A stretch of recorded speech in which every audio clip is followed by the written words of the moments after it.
Well, hello there! It's Friday, and I'm back from holiday, which sucks, but it's good because it means I'm back drinking by myself. May not taste quite the same as Greek wine, but we will have to make do. While I was in Greece last week, I decided to do the Biannual Bibliothon, which is a reading challenge where you have 7 categories and you have to read books to fill each of them. And I decided to make it extra hard for myself and say that I had to read a different book for each category. And I did it! I read 7 books in 7 days. Actually, if I'm being honest, I read 8 books in 8 days because my holiday was 1 day longer than the challenge, so I snuck another one in there. But it wasn't very good, so we're not going to talk about it. So here's a look at my reading progress. So I'm off to Greece tomorrow on my holiday and I'm just packing my suitcase. While I'm away, I'm going to be doing a little challenge. The challenge is to read 7 books in 7 days. Shit. I'm on summer holiday! Book number 1, I'm going in. So I've come to the end of holiday day 1 and I'm still only this far through the book, basically where I was on the playing books. So I'm a little bit behind, but I'm not that tired yet, so I might stay up reading and see if I can catch up. Okay, it's nearly noon on day 2, but look, I nearly finished this one. I finished! It was very sweet. On to the next! Okay, day 2, book 2, going in. This is a pretty idyllic place to read a book. It's 4th of July in my book, and it's 4th of July in real life! Okay, here we are on day 3. I'm still on book 2, so I've got some catching up. But I'd say this is a nice spot to do some reading. Wouldn't you say? Halfway through day 3, just finished book 2. Kind of a sad ending, so I think I need to pick something happy for book 3. So I'm thinking for book 3, I'm going to read The Sleeper and the Spindle. So I finished book 3 in about 15 minutes, so now I've caught up, and I'm starting book 4. Another pretty good place to be reading a book. It's 7 in the morning. I've woken up earlier than all of my family, which never happens. So I'm going to go for a swim and then read my book in the sun that's just coming out. I'm on day 4, book 4, but this one, when I chose it, for some reason I thought it was like a fast-paced thriller. It's not, at all. It's like a slow story of 4 generations of a family living on an Italian island. Very lovely, but it's going to make this fast challenge hard. Okay, it's the morning of day 5, I'm up, I've done 80 laps on the pool, and I have a bit of a reading update. The book that I bought for day 4 turned out to be really long, and I couldn't tell because it was on my Kindle. So I've abandoned ship for now, I'm starting book 5, and then we'll come back to it and see if I can finish it. It's day 6 of my reading challenge. I finished book 5 this morning, so I'm starting book 6 today. Okay, day 7 update. I finished book 7 this morning, but I never finished book 5, so I'm going to go back and try and finish that one, and then I'll have done all 7. I did it! 7 books in 7 days. Hooray! Reading 7 books in 7 days was amazing. I wish that my whole life was that. So, the books that I read. The first challenge was that we had to read The Unexpected Everything by Morgan Matson. This is a YA novel about a girl who's always been super organised until this one summer when all of her plans go wrong. And you know what? I loved this book. I had so much fun with it. I think it's definitely a great one to read on holiday because it's just a lot of fun and nothing goes too wrong. I also completely fell in love with one of the main character's friends who was called Toby, who basically just communicated in emojis, and that becomes a plot point. But even before then, I was literally taking pictures of the page because I was like, this is me. This girl is my soulmate. There is a romance story, but really it's all about this group of friends, and I really liked the friendship aspect of it. So overall, this was definitely a day and a half well spent having a lot of fun with this one. The second challenge was to read one of a selection of books that the Bibliothon hosts have picked. So I chose More Happy Than Not because I wanted to read that one for a while, and I thought it was brilliant. I knew that it was going to be a very good book, and I knew it was going to have important messages, but I wasn't sure that I would enjoy it necessarily. I thought it might be a bit sad and gritty. I was totally taken by surprise how much I enjoyed this book. I do have to say, I hate this front cover. I don't know why, but yeah, it was fantastic. I really liked the main character, really got into his head. I loved that right from the beginning of the book, it basically is recognizable present day, except that in the backdrop we see that there is this medical procedure that's been invented, which is just like what happens in Eternal Sunshine of the Spotless Mind, where you can go and have certain parts of your memories erased. And for a lot of this book, this is just totally in the background, and you kind of forget about it because the rest of it is just about these teenagers and their relationships and their feelings. There's this weird futuristic element to it that you kind of forget, but it comes more and more into the foreground as the main character starts to consider getting it himself.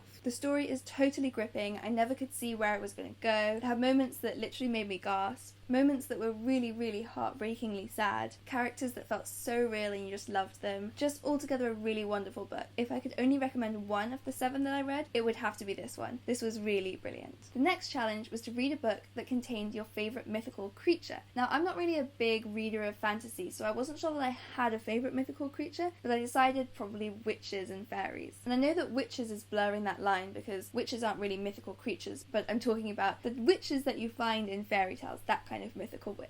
So for that one, I read a book on my phone, The Sleeper and the Spindle by Neil Gaiman. It was a very short little book and it was filled with these beautiful illustrations that I just fell in love with, and it was a really fun and original retelling of the Sleeping Beauty story. And I don't want to tell you too much about the twists at the end that made it different, but one main difference that you will find right from the beginning, instead of a man setting off to rescue the princess, it's a woman. So instead of a prince kissing her to awaken her, it's a queen from another kingdom. So that's the main difference, but it becomes even more different as you go along. And I definitely would like to buy the hard copy because I feel like it's one that deserves to be looked at properly. The fourth challenge was to read a book that you've been putting off. Now, I bought this book all the way back in October of last year, and I don't know why I'd been putting off picking it up because I really wanted to read it, but I just never quite got around to it. That book was Miss Peregrine's Home for Peculiar Children. I'd heard so much about this one, people absolutely love it, so I'm really glad that I finally read it and can see what the fuss is about, especially as the movie's coming out, so now I've read it just in time to go and see the film. And overall, I do agree this was a really fun one. The story was cool. I'm not sure that by itself I would have fallen in love with the story, but paired with the photographs throughout it, it was just wonderful. So in case you don't know the concept, Ransom Riggs collected all of these really weird old photographs and he's built the story around them, and throughout it is illustrated by these weird photos. Some of them are so creepy, I don't know what their original context was, but he makes up these great stories for them. And it's just a really cool book, to be honest. I'd definitely like to read the next ones in the series. It included time travel, which I've mentioned before is one of my favourite things in books. I have a whole video about that here, I'll link to it below as well. The time travel in this one was a little bit iffy. The idea is that they live in these loops of time, so for the children in this story it is always the same date, and at the end of the date they just go back to the beginning. But that's only supposed to affect their house, so for the rest of the town, time moves on normally. So if they left the house, they would then leave the time loop and time would go on normally. But I could never quite get my head around it, because surely that would mean there must be all these different parallel universes, because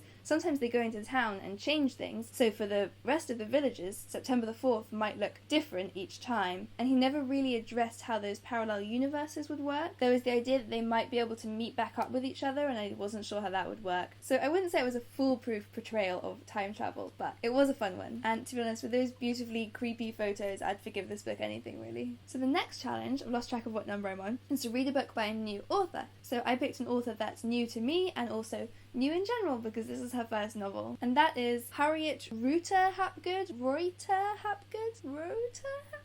I don't know how to pronounce her name. She wrote The Square Root of Summer, which is another one that I've seen talked about all over the internet. This has been a really popular book, and it's another time travel one, so obviously I was very intrigued. But sadly, I didn't love it as much as I wanted to. It's a very beautiful looking book, and I do like the way it's written. It's supposed to be quite trippy, and that really worked, especially as I was reading it while sunbathing, and then kind of dozed off and woke up and then felt very confused about time and the universe. So it definitely managed to be all hazy and weird, but I felt like it was a bit too much that and not enough of the story. I kind of felt with this one the way that I did when I watched Johnny Darko, in that everyone was saying it was so amazing and I watched it and was like, what's happening? I also didn't feel like I ever got to know who the main character really was. It's all told from her point of view, but she's travelling back and forth so much in her mind and is acting so strangely that I never really got a sense of who she actually is and how she actually normally behaves, so I didn't feel particularly connected to her. Everyone's conversations were so disjointed and it was just kind of hard to get a grip on this one, which is a shame because I so wanted to love it. Okay, I think I'm on challenge 6 now, which was to read a book in a different format than what you usually read. I had a book that I got sent to review months ago and hadn't quite managed to get round to, but the second I saw this challenge category I knew it was going to be perfect. This is Choose Your Own Love Story. It's basically one of those choose your own adventure books they read when you're little, but for adults and based around dating, which is such a fun idea, and I did it loads of times to see all the different ways my life might turn out. Not all of them are good, some of them are kind of depressing, but some of them are lovely, and I liked that it's not just one happy ending with one guy. There are a lot of different happy endings you can find with totally different people, which to me is always much nicer than the idea of the one. Like the book by Taylor Jenkins Reid, Maybe in Another Life.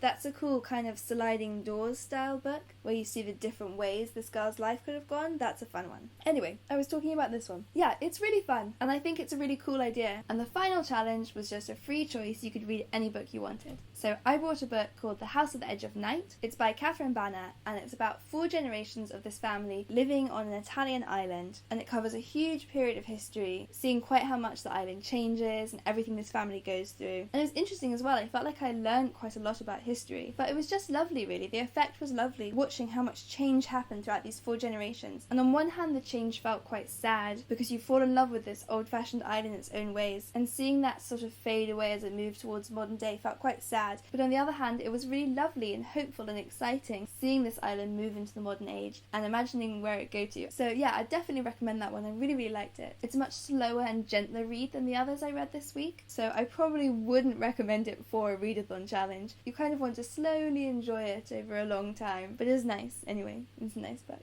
That was my first ever Bibliothon experience, and I loved it. I hope that everyone else who did the Bibliothon had a good time as well. I've been watching everyone else's videos and they've been really fun, and I will definitely be back for round 2 in the winter.